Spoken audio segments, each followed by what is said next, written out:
In a bustling Seattle restaurant, where the clink of glasses and hum of conversation filled the air, a single moment of prejudice silenced it all. Mei Ling, a young Chinese-American waitress, was fired for speaking her native language to a co-worker, and within 48 hours, the establishment faced a reckoning it never saw coming. Mei Ling Chun had worked at the Coastal Hearth, a trendy waterfront eatery, for just over a year. At 24, she was a college student balancing her studies with long shifts, her quick smile and efficiency making her a favorite among regulars. The restaurant, known for its seafood and upscale ambience, drew a mix of tourists and locals, its glass walls offering views of Puget Sound. Mei Ling was one of a diverse staff, but she was the only one fluent in Mandarin, a skill she rarely used at work except when helping Chinese-speaking customers or chatting briefly with a kitchen worker, Li Wei, who had immigrated from Guangzhou. The incident occurred on a busy Friday night in August 2023. The restaurant was packed, with a line of customers waiting for tables. Mei Ling was juggling orders, refilling drinks, and navigating the chaos with her usual grace. During a brief lull, she stepped into the kitchen to pick up an order and exchanged a few words in Mandarin with Li Wei about a customer's dietary restriction. It was a quick conversation, no different from the casual banter among other staff in English or Spanish. But the restaurant's manager, Greg Larson, overheard them. Greg, a man in his late 40s with a reputation for being particular about professionalism, approached Mei Ling as she returned to the dining area. "We speak English here," he said sharply, his voice low but cutting. "This isn't a place for that." Mei Ling, taken aback, explained that she was just clarifying an order. Greg shook his head. "I don't care. It's unprofessional, and customers don't like it. Stick to English or you're out." Mei Ling felt her face flush, but she nodded and returned to her tables, her mind racing. She had never been reprimanded for speaking Mandarin before, and the restaurant had no formal policy against it. She thought of her parents, who had immigrated from Shanghai and taught her to take pride in her heritage. She thought of the customers who appreciated her help when they struggled with English. But she also needed this job, her tuition depended on it. She kept her head down for the rest of the shift, avoiding Greg's gaze. The next day, Saturday, the situation escalated. Mei Ling was working the lunch shift when a Chinese-speaking family was seated in her section. They asked questions about the menu in Mandarin, and Mei Ling responded in kind, ensuring their orders were correct. A nearby table, occupied by a middle-aged couple, complained to Greg, claiming Mei Ling's language use was disrespectful and made them uncomfortable. Greg called Mei Ling to the back office. "I warned you," he said, his tone cold. "You're done here. Pack your things and leave." Mei Ling was stunned. She tried to explain that she was helping customers, but Greg cut her off. "This is a business, not a cultural center. You're fired." Humiliated, Mei Ling gathered her belongings and left, her co-workers watching in uneasy silence. Word of Mei Ling's firing spread quickly among the staff. Li Wei, who had witnessed the kitchen exchange, was furious but felt powerless, knowing his own job could be at risk. Other employees, cooks, servers, and bussers, whispered about the incident during breaks. Many of them, immigrants or children of immigrants, had their own stories of being told to fit in or suppress parts of their identity. By Sunday morning, the news had reached the wider community, thanks to a coworker who shared the story on social media.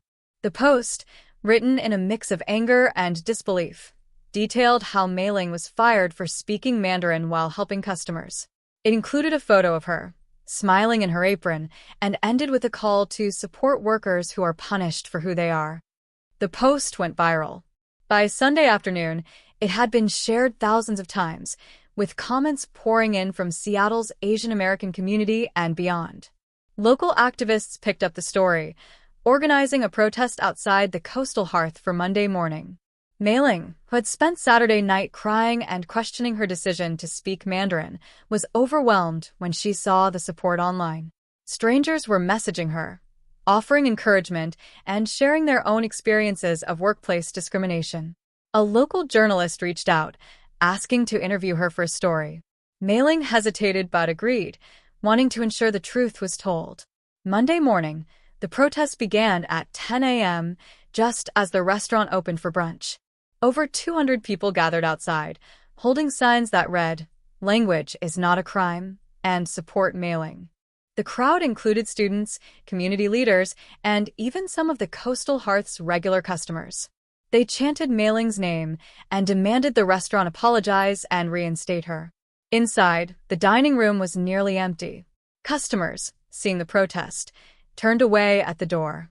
The staff, many of whom sympathized with Mailing, worked in a tense silence, their movements slow and deliberate. Greg, visibly rattled, stood near the entrance, trying to explain to a reporter that the firing was a misunderstanding and that the restaurant valued diversity. His words rang hollow, especially when the reporter asked why there was no policy against speaking other languages and why Mailing was singled out. By noon, the restaurant's owner, Patricia Hammond, arrived. A businesswoman in her 60s, Patricia had built the Coastal Hearth into a local institution over 2 decades. She was known for her hands-off approach, leaving daily operations to Greg, but the protest forced her to act. She met with the protest organizers, including Mailing, who had joined the crowd at their insistence. In a heated discussion, Mailing recounted the events, her voice steady despite her nerves. She spoke of the humiliation of being told her language was unprofessional and the fear of losing her livelihood. The organizers pressed Patricia to address the broader issue of workplace discrimination. Patricia, aware of the growing media attention, promised to investigate and issue a public statement by the end of the day. Inside the restaurant, the atmosphere was heavy. Servers moved through their tasks, but the usual chatter was gone. Several staff members, including Li Wei, approached Patricia privately, threatening to quit if changes weren't made. They spoke of Greg's history of microaggressions, his comments about accents, his insistence that staff look American in front of customers. Patricia listened, her expression grim. By 3 p.m., the dining room was silent, with only a handful of tables occupied. The protest had grown, drawing news vans and curious onlookers. Social media was ablaze with hashtags like #JusticeForMailing and #BoycottCoastalHearth. Local businesses, including a rival restaurant, publicly supported Mailing, offering her a job and vowing to create inclusive policies. That evening, Patricia released a statement on the restaurant's website and social media. It acknowledged the error in judgment in firing Mailing, apologized for the distress caused, and announced that Greg had been placed on administrative leave pending an internal review. The statement also promised to reinstate Mailing with back pay and to implement diversity training for all staff. But the damage was done. The restaurant's reputation, carefully curated over years, was unraveling. Online reviews plummeted, with customers vowing never to return. Reservations for the week were canceled en masse. By Tuesday morning, 48 hours after Mailing's firing, the Coastal Hearth was a ghost of its former self. The dining room, once alive with laughter and clinking glasses, was eerily quiet, with only a few curious patrons trickling in. Mailing, meanwhile, became a reluctant symbol of resistance. She accepted the reinstatement offer, but chose not to return, instead taking a job at the rival restaurant that had reached out. The new workplace welcomed her language skills, encouraging her to assist Mandarin-speaking customers. She continued her studies, her tuition now supported by a crowdfunding campaign started by the protest organizers. The Coastal Hearth struggled to recover. Patricia fired Greg after the review confirmed his pattern of discriminatory behavior, but the restaurant's customer base had eroded. By the end of the month, rumors swirled that Patricia was considering selling the business. Mailing's story didn't end with the protest. She began speaking at community forums, advocating for workplace protections for immigrants and people of color. Her experience sparked a broader conversation in Seattle about language discrimination, leading to calls for clearer labor policies. The Coastal Hearth, once a symbol of upscale dining, became a cautionary tale, its silence a testament to the power of one woman's voice and a community's resolve to stand with her.